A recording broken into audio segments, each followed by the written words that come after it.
Hey guys, my name is Matimio, and welcome to another episode of Sunday Mailbox. This is a video series where you, the viewer, can submit your gaming or Battlefield-related questions, and then I will give my humble opinion on them. To get the formalities out of the way real quick, if you would like to submit your own question that could be featured in an upcoming episode, you can do so by leaving a comment down below or by sending me a YouTube message. So the first question for today comes from Bias Dread, who asked, what if in Battlefield 4 they included three-way conquest with three factions, the Russian, the Chinese, and the Americans, and had an extra 32 players for the third team? I think Battlefield 4 could support an extra 32 players. What are your thoughts? I would absolutely love to have a game mode like this in Battlefield 4, and in all honesty, I don't think enough game developers embrace this type of combat enough. I mean, there's PlanetSide 2, but there isn't really many other games out there that have that type of gameplay.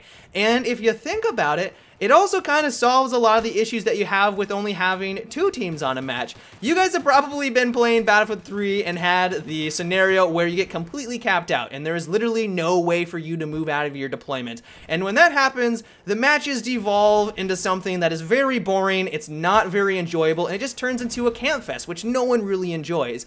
But if you have three factions on a map, that becomes infinitely more challenging to pull off, because if one team is able to completely dominate an entire map with only 1/3 of the player base, they honestly deserve to win at that point. But not only that, but it also just brings in a different dynamic and a different type of gameplay that we haven't really experienced in a Battlefield title. If one team is dominating, for example, the other two lesser teams can kind of team up together. They may not know they're teaming up at that point, and hit the dominating team from all different angles to kind of suppress them and to even out the match. And so I would be all for having something like this. And whenever I play PlanetSide 2 and whenever there is three faction conflict, it's always amazing. It's chaotic. It may not be the most team-oriented gameplay, but it's just something that you have to experience, and when you do, it's just like, this is so amazing. But that all being said, though, I wouldn't really expect this to be in the upcoming game. Siege of Shanghai, I could see it working on a map like that, but I think that DICE would really have to create maps around that concept. So maybe this could be like a future DLC or something like that. But we've already seen a couple of maps. I mean, we've seen Siege of Shanghai, but also during the Battlelog trailer, they kind of showcased a very linear map. And a linear map doesn't really lend itself to three-faction warfare. It's like, where is the third faction spawn going to be? Is it going to be directly in the middle of the map? Like, that's not going to work. So the only real way I can see this happening is if DICE actually creates maps around this concept, which could potentially happen in future DLCs, but I'm not expecting, or I wouldn't expect this at the launch of Battlefield 4. The next question comes from Carol, who asks, I would like to see a jamming mechanic in the upcoming game. If you think about the communication in your Squad Up series, this is mind-blowing effective. Maybe this could be inserted with some sort of jamming gadget with a decent range, or maybe add communication towers, which can also be destroyed, which will cause communication to be scrambled for a short amount of time. Since the PlayStation 4 and the Xbox One will ship with a free headset, I think communication will be way more present in Battlefield 4.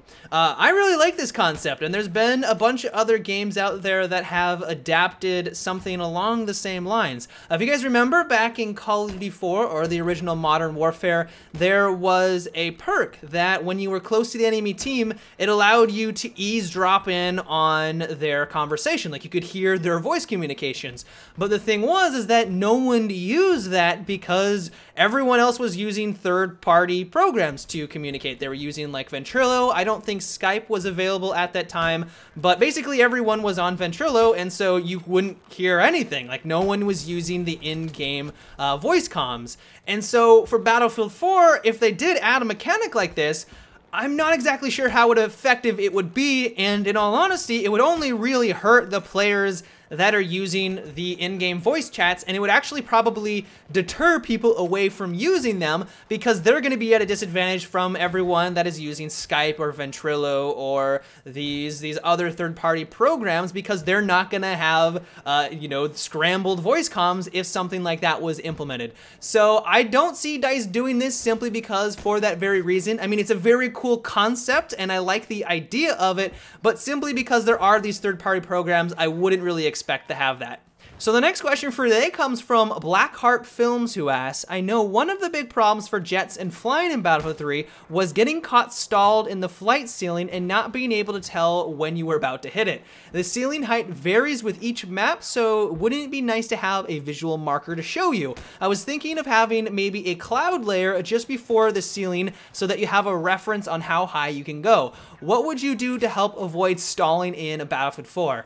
This is definitely a very odd game mechanic, and I'm not exactly sure why DICE decided to implement it the way that they did. And so if they do decide to go down the same route to have a flight ceiling like that in Battlefield 4 where it just stalls you out completely, they need to have some sort of indicator that gives you a clue as to when you are about to hit that flight ceiling. And I really like your idea. I think that would be a nice way to kind of subtly tell you that you are about to hit the flight ceiling. But another idea that I had is that maybe they could implement a system where once you reach a certain elevation, your jet starts to slow down, and basically this is just going to be an indicator that you are starting to hit the flight ceiling. It's going to be a while until you hit it, but the further and further you go up, the slower and slower you get. And so it's not just this instantaneous slam on the brakes like it currently is, which is kind of a break of the immersion of the game. Like that's not going to happen in the real world. And it would just kind of be this subtle indicator that you probably should start heading back towards the ground or you are going to stall out.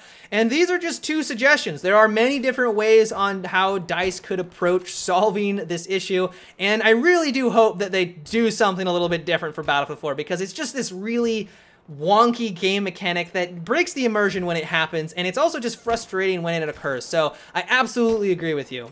The next question comes from These Open Roads, who asks, how do you feel about the new Battlefield 4 counter-knife attack? In my opinion, it would make a certain kill turn into something very much less effective. Players could just smash the F to counter button when they realize that they are being stabbed. What are your thoughts on the matter? From what we've heard from DICE is that the only way to counter-knife someone is if you're getting stabbed from the front. If you get behind someone and you try to go through that animation, you're going to get a guaranteed kill. It's going to be no different from what we have in Battlefield 3. It's still going to be very humiliating. It's going to be somewhat effective. I would say that you probably shouldn't try to knife someone because something could go wrong when you're trying to run up to them, but you will get that kill if you stab them from behind. The only real difference is that they're now giving you the option to get that one quick kill off by trying to go for a swift frontal knife. But the downside is that they can counter knife you. And so yeah, there will probably be moments that can be a little frustrating where you do try to knife them and they switch that around and stab you in the face with your own knife. But in all honesty, it's like you wouldn't have had that option in Battlefield 3, and you could have just tried to shoot them normally, and then since you're going for a knife, this is just giving them an option to retaliate. So I honestly don't have an issue with this. I really don't think it's going to be a problem, and it's going to be kind of cool to just go for some counter knives on players that think they got you. But that is about it for today's Sunday Mailbox, guys. I hope you enjoyed. Once again, if you would like to submit your own question for a future episode, you can leave a comment down below or send me a YouTube message. But until tomorrow, guys, have a good one and take it easy.